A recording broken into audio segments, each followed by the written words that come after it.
One of the bigger stories of the last couple of years in the world of filmmaking, horribly reminiscent of what happened with Brandon Lee in The Crow, was, of course, the death on set of the cinematographer of the Western movie Rust, that was starring Alec Baldwin, who's also a producer on it, and Jensen Ackles of Supernatural was also in that. And Helena Hutchins, the cinematographer, was accidentally shot when somehow a live round of ammunition made its way onto a set and made its way into a gun, and she ended up dying. Now, of course, lawsuits happened after that, but this morning it has been announced that Rust is actually going to resume filming, and all lawsuits have been settled in the matter.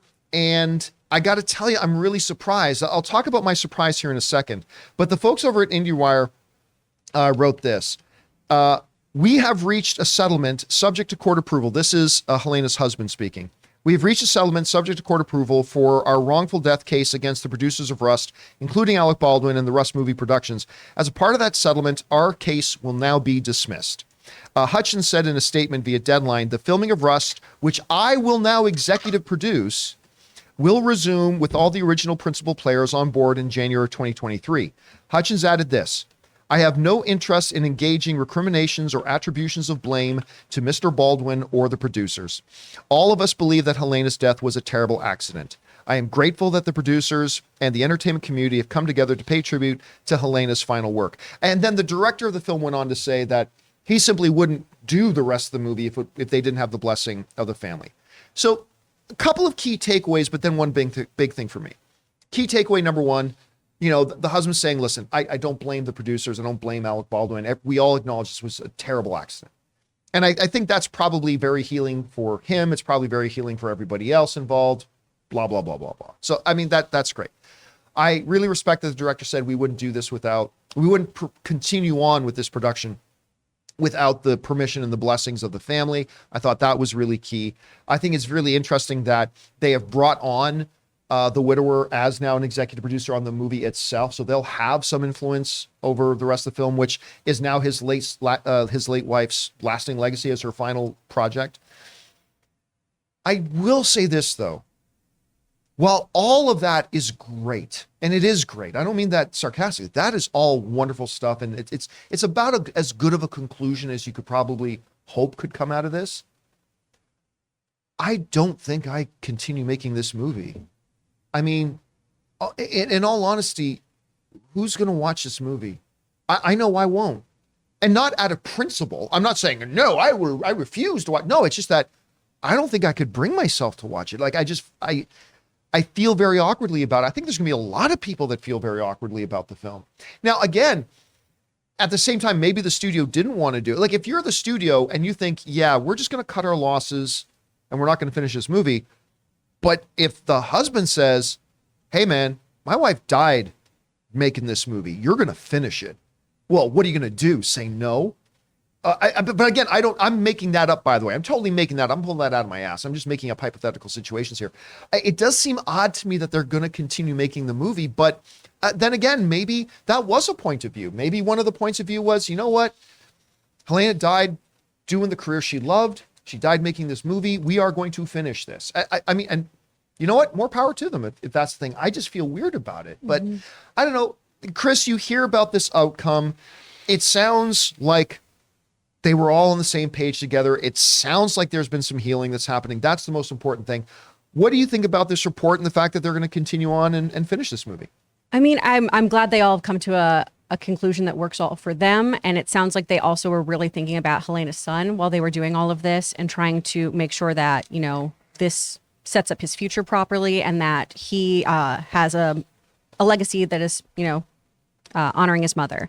I understand too, a cinematographer is such an integral part of a film. I mean, it really is their masterpiece with the director that they're putting together. So Helena's vision in this, I'm sure her husband wanted to see, I'm sure he wants their son to be able to see this film later. So I understand why they would want to do this movie. I intellectually understand that. Emotionally, though, it does feel a little uncomfortable. Just because this was such a tragedy, it feels like willful negligence that the weapons master allowed this to happen. And that's a whole other conversation too. but it does still feel odd to move forward with the film. But I'm not part of this crew and I'm not part of this cast. I'm sure for a lot of the people involved in this, this is something that will give them closure and healing. And I hope that they all get that out of this. By the way, total tinfoil hat thing here. I have nothing. This is all me. This is just my own tinfoil hat thing. I don't believe for a second that there wasn't deliberate sabotage in this. Like a live round of ammunition does not accidentally end up on a set. Like I'm acknowledging this is total tinfoil hat. I am not basing that on anything. I just have a hard time believing that. Hey, right, Ray? The loss that, the whole crew suffered is terrible, but like, I just want there to be some sort of prevention that comes out of this, from happening again. That's the most important to me, I think, other than, that's all I wanted to bring up. Does this ruling teach us, or can we learn from something like this? Well, a lot of people have talked about just not even having the blank rounds on set anymore. Right. We do so much work in post-production too. Why do we need to be having the guns going off in any way, shape, or form? Because you do usually have to go through rigorous stunt training between the two. Even if you're not the stunt actor, if you are Alec Baldwin in this case, the person getting the gun, your weapons master brings this to you, you walk through everything, you usually do test runs of this. That's part of why this is such a head-scratching calamity of how did this go so wrong. But it's also happened with blanks before, as we've seen in close proximity. So a lot of people are campaigning to not have them at all on set. That's why on this, I remember the showrunner for The Rookie, the Nathan Fillion show, like after this happened, said, no, we are using these new types of things that it's just all air. Yep. And it does this and this and creates a recoil, and we'll add the rest in post. It's easy, it's quick, and it's safe. Anyway, Rob, it's good that this is being brought to a conclusion. Mm-hmm. How do you feel about the statements, and what do you think about them going forward and finishing the movie off? Well, throughout Hollywood history, there have been accidents on sets, yes, not just involving guns, but stunt people, and people have perished in the quest. I think as recently as Deadpool 2, didn't a stunt woman die in Deadpool 2? And it happens. And I think, look, at the end of the day, you would hope that if nothing else, this film turns out to be good. Yeah. And that it will live on, and the work that people do will, I hope that all of our works transcend us, and I think that this film, I think it should be, because it's not just a cinematographer who lost their lives, it's everyone else that worked on the film too. If their work was all for naught, then I really feel that this finished film is an accomplishment, and it stands for something. And if it's a good movie, hopefully it will inspire people for decades to come. And I think that's all you can hope for, really. Guys, question is for you. What do you think about this? Again, taking the continuation of the filming of the movie, I think this is clearly the best, most holistic outcome you could have hoped for out of this, and everybody seems to be moving forward. And how do you feel about them continuing to shoot the movie? It's clearly what the family wants. So how do you guys feel about this? Jump down into the comment section below and let us know your thoughts.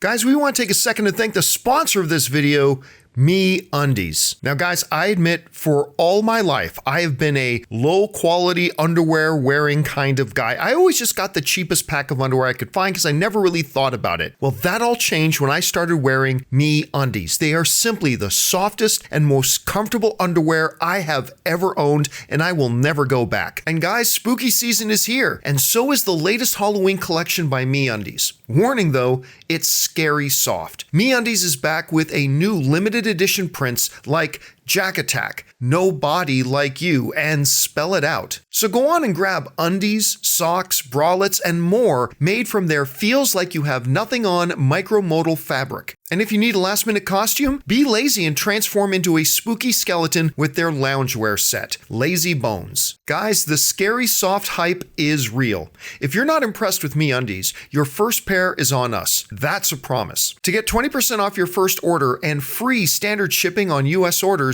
go to MeUndies.com/Campea. That's MeUndies.com/Campea.